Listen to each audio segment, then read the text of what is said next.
Rational number क्या होते हैं? क्लास 9 का भी चैप्टर क्लास 9 में भी होता है, 8th में भी होता है ना, 10th में भी इसकी चीज़ें होती हैं। ये तो इसलिए बहुत इंपॉर्टेंट है ये। तो सारे ही नंबर लगभग रेशनल नंबर होते हैं, कह सकते हैं। आप नंबर कितने जानते हैं? सबसे छोटा नंबर आप 1 समझते हैं, फिर 2 3 ये इनफाइनाइट तक जाता है, कोई लिमिट नहीं है। सबसे बड़ा नंबर नहीं पता, महाशंख से भी बहुत बड़े बड़े नंबर होते हैं, ठीक है। इससे लेकिन हम ये समझते हैं कि 1 सबसे छोटा नंबर है। नहीं, 1 से छोटा नंबर क्या होता है? 0। और बहुत से लोग सोचते हैं 0 सबसे छोटा है। नहीं, ऐसा भी नहीं है। 0 से भी छोटे नंबर होते हैं जो कि नेगेटिव इंटीजर कहलाते हैं ना। -1 उससे छोटा, -2 उससे छोटा, -3, ये -100, -1000, इनफाइनाइट तक ये भी जाता है ना।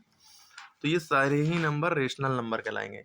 क्यों? अब आप समझेंगे क्यों, मसला क्या है। अब देखिए रेशनल नंबर उसे कहते हैं जो P/Q की फॉर्म में हो या A/B की फॉर्म में, यानी ऊपर कुछ हो नीचे कुछ हो। जैसे आप कहेंगे सर, आप कह रहे हैं ये सारे नंबर रेशनल नंबर है, तो इनमें से मान लिया हमने 2 उठाया, क्या 2 के नीचे कुछ है? हर नंबर के नीचे 1 छुपा हुआ है, ठीक है। तो देखिए Q की वैल्यू 1 हो गई, P की वैल्यू 2 हो गई, तो ये रेशनल नंबर है। तो 2 भी रेशनल नंबर है, सबके नीचे 1 छुपा है, ठीक है। 0 भी रेशनल नंबर है क्योंकि इसके नीचे भी 1 छुपा है। ये भी रेशनल नंबर है, सबके नीचे 1 छुपा है, ठीक। तो ये सारे ही नंबर, एक बात, ये रेशनल नंबर हो गए। क्लियर हो गई रेशनल नंबर की बात। अब कोई फ्रैक्शन लिखा है जैसे 2/3, तो ये भी रेशनल नंबर है, ठीक। क्या रेशनल नंबर नहीं है? जो प्राइम नंबर होते हैं जो किसी के टेबल में ना आए। सबसे छोटा प्राइम नंबर क्या है? 2। 1 प्राइम नंबर नहीं होता है। 3, उससे बड़ा 5, उसके बड़ा 7, उसके बड़ा 11। तो ये भी रेशनल नंबर है, लेकिन ये इनका रूट जो है वो इरेशनल नंबर है।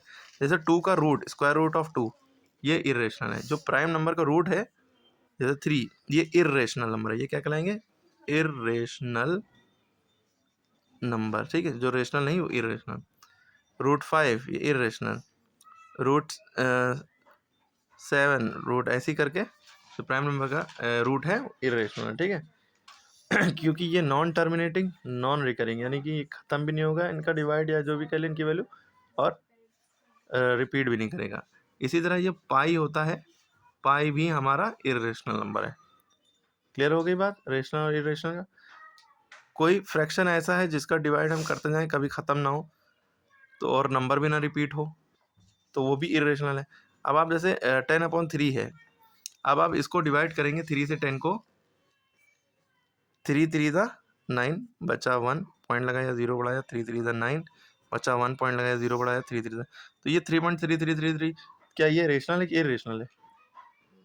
रेशनल ही है, ये भी रेशनल है, क्योंकि पॉइंट के बाद नंबर कभी कयामत तक डिवाइड खत्म नहीं होगा। 3.33333 आता जाएगा, यानी 3.3 बार इसको लिख सकते हैं, जो रिपीट होता है बार बार उसको 3 बार या 3 डॉट लिख सकते हैं, दोनों तरह से लिख सकते हैं, ठीक है। ओके। तो ये सारे प्राइम नंबर है। अगर आंसर ऐसा आता 3.38715463294581729, मतलब पॉइंट के बाद नंबर आते ही चले जाते हो, ख़त्म ना होते, उल्टे सीधे अलग अलग नंबर आते, कोई रिपीट नहीं हो रहा। देखिए यहाँ पर रिपीट हो रहा है एक ही नंबर, लेकिन यहाँ पे कोई ऐसा आंसर 3 या कुछ भी हो, नंबर अलग अलग आ रहे हैं, कभी रिपीट ना हो, अलग अलग आ रहे हैं, ठीक है। एक आध बार रिपीट भी हो गया लेकिन आगे अलग अलग चल रहे हैं, तो वो इरेशनल नंबर होता है, इरेशनल। क्लियर हो गई बात। जब आंसर पॉइंट के बाद सेम सेम आ रहा है, सेम नंबर आ रहा है, रिपीट, चाहे ऐसे आंसर आए 2.757575, यही रिपीट होता जा रहा है, तो ये भी रेशनल है, ठीक है। 756 या ऐसे आ रहा है 1.415 रिपीट, और 3 3 का ग्रुप रिपीट हो रहा है, तो भी रेशनल है, ठीक है। समझ रहे हैं बात को। तो कौन सा रेशनल है, कौन से इरेशनल है? तो नॉन टर्मिनेटिंग रिकरिंग इसे कहते हैं non terminating recurring, non terminating recurring irrational है। Non terminating non recurring irrational, recurring यानी रिपीटिंग। इसको डिटेल में भी बताएंगे। रेशनल नंबर की डेफिनेशन लिखी हुई, ये सारे ही नंबर देखिए रेशनल लिखे हैं।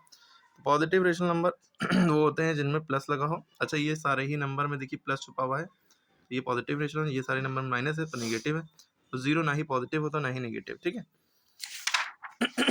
इसके बाद रेशनल नंबर की ही बात चल रही है, तो जैसे हमारे पास जैसे कोई नंबर दिया है जैसे 16/22, इसमें दूसरे मेथड दिया है 16/22, ये रेशनल नंबर है, तो इसमें हम इसको फर्दर कैसे काट पीट के इक्विवेलेंट रेशनल नंबर बना सकते हैं। देखिए दोनों किसके टेबल में आते हैं, 2 के, 2 8 16, 2 11 22, 8/11 आ गया, अब ये नहीं कटेगा, ठीक है। तो यही इक्विवेलेंट इसका रेशनल नंबर हो गया। या आप 16/22 है, सेम नंबर से ऊपर नीचे मल्टीप्लाई करिए 2 से या 3 से, तो 16 टू द 32, 22 टू द 44, तो 16/32 का इक्विवेलेंट रेशनल नंबर ये भी हो गया, ठीक है। इसी तरह आप एग्जाम्पल में देखेंगे, कहेंगे स्टैंडर्ड फॉर्म में करिए, ये दिया हुआ है, तो आप इसको स्टैंडर्ड फॉर्म में कैसे कर सकते हैं, बुक में देखिए इतना लंबा दिया है, हम आपको शॉर्ट फॉर्म में बता रहे हैं।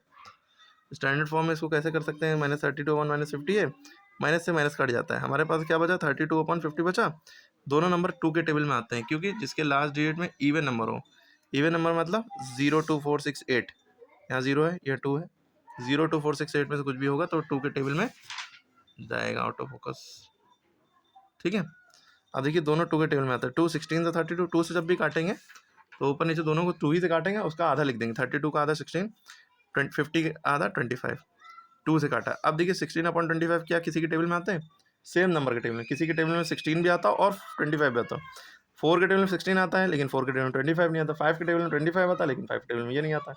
दोनों टेबल में आना चाहिए सेम सेम, नहीं आ रहा है तो अब नहीं कटेगा, तो यही हमारा आंसर हो गया, यही इसकी स्टैंडर्ड फॉर्म होगी। नीचे देखिए यही स्टैंडर्ड फॉर्म 16/25 आ रही है, ठीक है। इतना लंबा नहीं करना है, शॉर्ट में एकदम क्लियर है। नंबर लाइन के कॉन्सेप्ट बड़ा ही आसान होता है, इसको नेक्स्ट वीडियो में बता देंगे, या कहिए एक आध बता दें। जैसे 4/5 लिखा है, अब आप देखिए अगर डिनोमिनेटर बड़ा है, ऊपर वाले नंबर से नीचे वाला नंबर बड़ा है, इस केस में बस आंसर कहाँ पे होगा, 0 और 1 के बीच ही में होगा। ये 0 है, ये 1 है, बस शर्त ये है, आइडिया ये लगाइएगा, जितना डिनोमिनेटर है 5 है तो 0 और 1 के बीच में 5 लाइनें खींचेंगी, मतलब 5 पार्टीशन होंगे।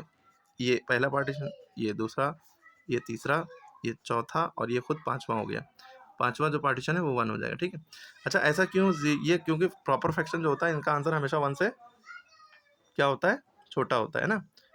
तो 0 और 1 के बीच में कहीं पे आएगा 4/5, तो ये कैसे होगा, ये 1/5 हो गया, 2/5 हो गया, 3/5 हो गया, ये 4/5 होगा, और 1 को कहेंगे 5/5, क्योंकि 5 1 5 5 1 5 1 ही बचेगा, ठीक है। तो 4/5 देखिए यहाँ पे आ रहा है, यही आंसर होगा। अगर -7 4/7 करना है तो 0 के और 1 के बीच में 7 पार्टीशन होंगे, 7वां पार्टीशन 7 होगा, सॉरी 1 होगा, और इनका आंसर 0 और -1 के बीच में होगा। 0 और 1 के पार्टीशन नहीं हो, क्योंकि जब भी -1 नंबर हो तो हम कहाँ से पार्टीशन करते हैं, -1 से 0 के बीच में। अब कितने पार्टीशन होंगे, 7, 1 2 3 4 5, 1 2 3 4 5 6, 7वां यही हो गया, ठीक है। ये 0, ये -1 है, ये 0 है, ठीक। -4/7, ये -1/7, -2/7, -3/7, -4/7, ये हो जाएगा -4/7। ये डॉट हाईलाइट कर देंगे इस चीज़ को जहाँ पे वो होगा, ठीक है। यही चीज़ यहाँ पे दी है, ठीक है। एकदम डिटेल्ड वीडियो है, मतलब शॉर्ट में एकदम कम टाइम में बताया है, ठीक है। इस तरह से सारे ट्राई करिएगा, इसको नेक्स्ट वीडियो में डाल देंगे, ठीक है। बहुत आसान।